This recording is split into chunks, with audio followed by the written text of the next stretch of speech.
Berkeley Public Library's series on how to make zines. Last time we talked about the basics, how you make a mini zine, a quarter-page zine, and a half-page zine. Today, we're gonna get fancy with it. You can do all sorts of neat things with the covers of zines, so that's what today's gonna be about. We've got a few examples here, and we're gonna go through how you do all of these techniques and more.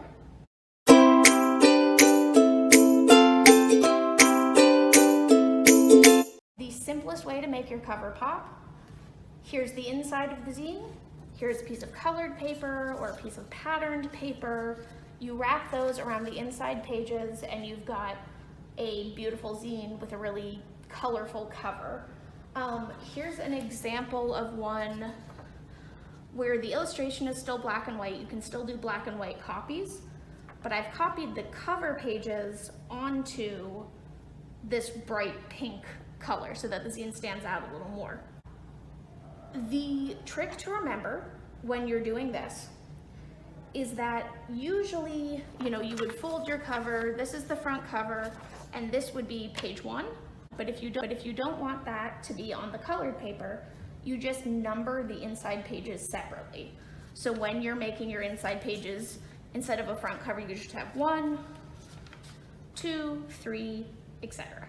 So the half-page zine, you just do the extra piece of paper. The same is true for the quarter-page zine.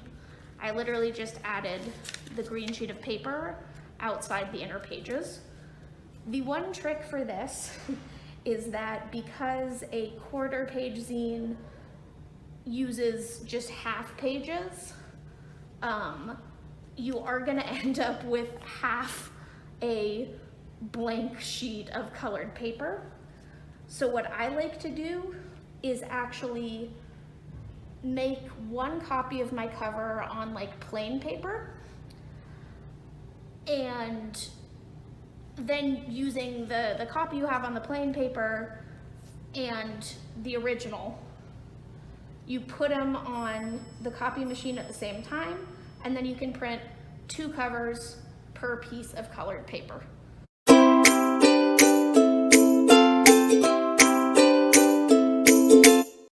If you want to do the colored paper cover on mini zines, you can literally just fold and number your mini zine like normal, and then you cut a piece of the colored paper that's a quarter of a page of printer paper, because as you can see when you number your mini zine, here's the front cover, here's your back cover.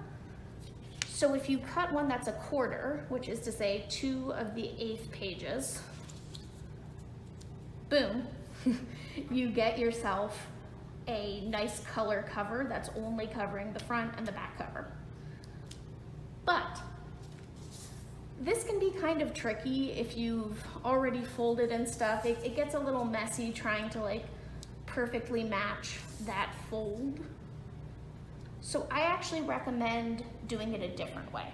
What I do instead is I make all the inner pages like on the paper before I folded it all, or even after I fold it into quarters. And then you do the color cover separately. Fold this into quarters. 1,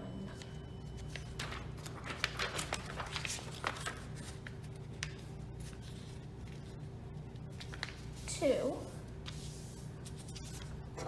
And then you just cut out your color cover, which is that same quarter size.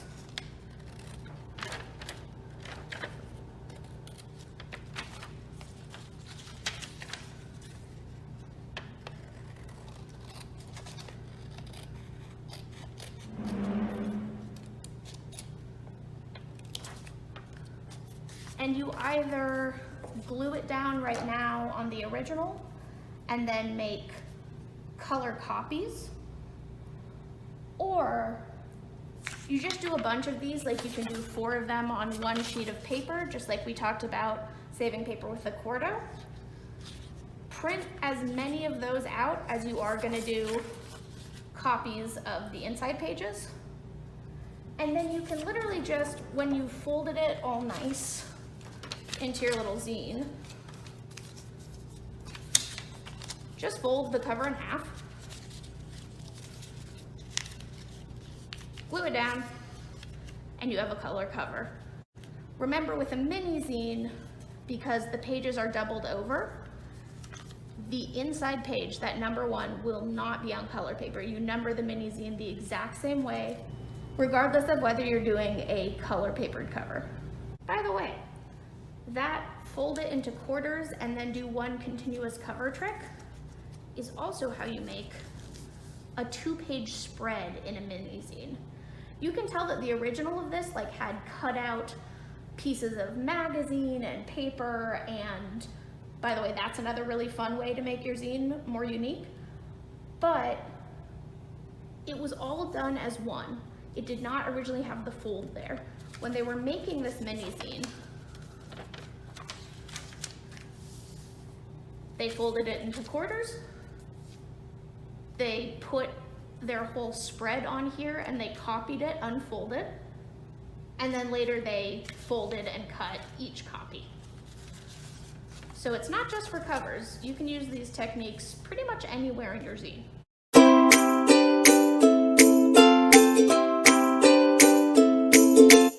You can do color covers for a mini zine a different way. If you just fold into quarters like you're doing the first 2 steps of a mini zine, before you do the thing where you fold in and make the fold in the middle, you can literally just use a marker or colored pencils to color it in whatever cover you want. It gives it this kind of messy look, which I really like. The reason we've got 2 of these is that this was done on regular printer paper. You can tell that it's gone all wibbly and it bled through really badly, which again, because zines of this size are doubled over, it won't affect the inside pages, but it can make it really fragile and hard to fold because the paper is just saturated with ink. This guy is a thicker piece of paper. It's like white cardstock, so it's a little bit more of a pain to fold, but it's not that much harder to fold. And behold, no bleed through at all, didn't warp the paper. So if you want to go for the marker look, I recommend using thicker paper. Your other options are, like I said, colored pencil, or, I'm not kidding, crayons.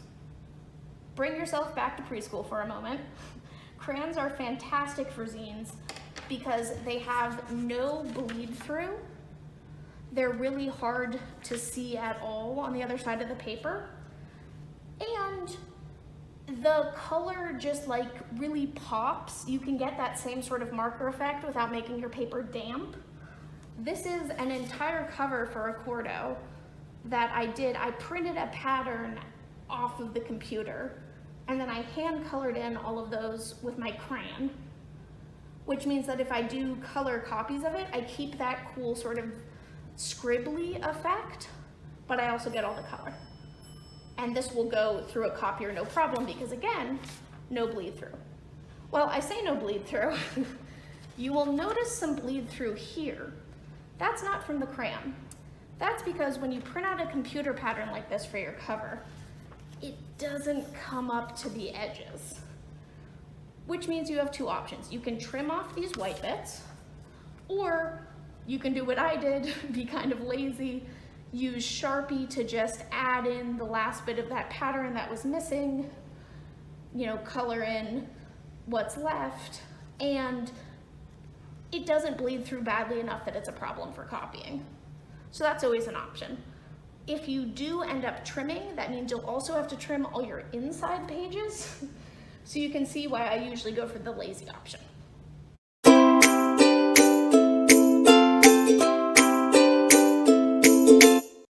One of the other things you can do instead of a pattern or a color, well, and you can do it with a color obviously, is to have what's called a wraparound illustration.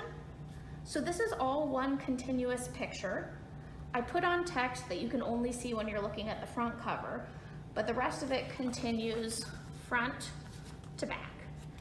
If you're doing it for a mini zine, you're gonna use that trick again, where you do the first 2 folds, so you've got it quartered, and then you draw your illustration. And then later, when I do the rest of my mini zine folding, whoopsie days, here's the danger of marker right here. I inked too hard, even though I didn't cover the whole cover. Anyways, nothing a little Scotch tape on the inside will not fix. So then you get your cover with that wraparound illustration. If this looks familiar to you, that's because it's very common in comic books and other professional publishing. You see it a lot in kids' books, actually. It's a really neat effect. You will also see on professionally published books pattern wraparounds, which works exactly the same as just using a colored piece of paper. This one is from the mid-60s, when it was more popular to do just a plain pattern. Looks really nice and fancy and vintage. This is a more modern take on that wraparound pattern, and it uses one of my favorite techniques, which is you have this beautiful pattern all the way through, and then you have basically a pop of another color covering the pattern so you can write legibly. So we can accomplish that with our patterned piece of paper by just getting another piece of paper, covering up part of it, and then when you go to make your copies of this beautiful patterned page, the green part and all of your writing on the green part will be totally clear and legible with the pattern all around it.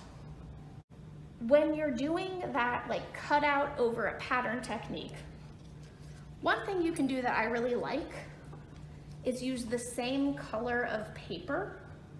You'll notice this is actually a doubled over piece of paper, because let's say we open it up, you can see some of the black through that one layer, which is why we do 2 layers, glue them down to each other. No one will ever know. The same is true with like regular printer paper. If you don't want to have to mess around with 2 layers, here's some of that cardstock we talked about earlier. This is 1 layer, nothing.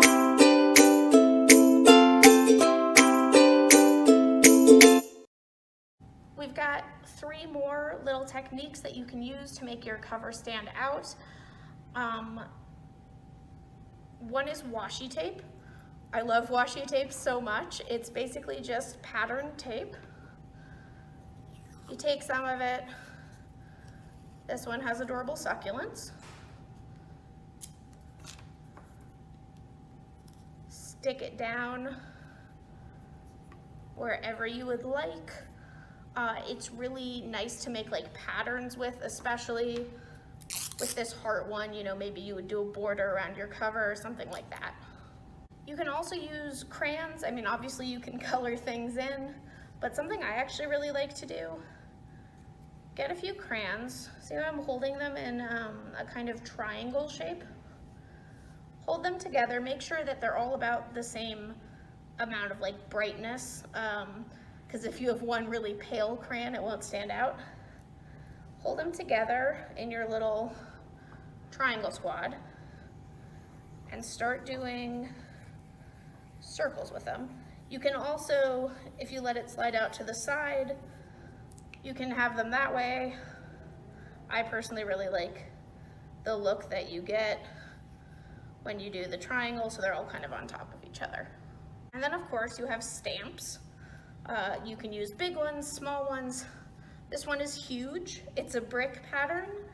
I used it once on yellow paper and ended up with the yellow brick road from the Wizard of Oz, because I was doing a Wizard of Oz themed zine. Press it down. What a beautiful texture you've just given your cover. Make sure that you cover it nice and evenly, or if you want that rough look, don't be super careful about where you put the ink, and you'll get these kind of cool variations in texture.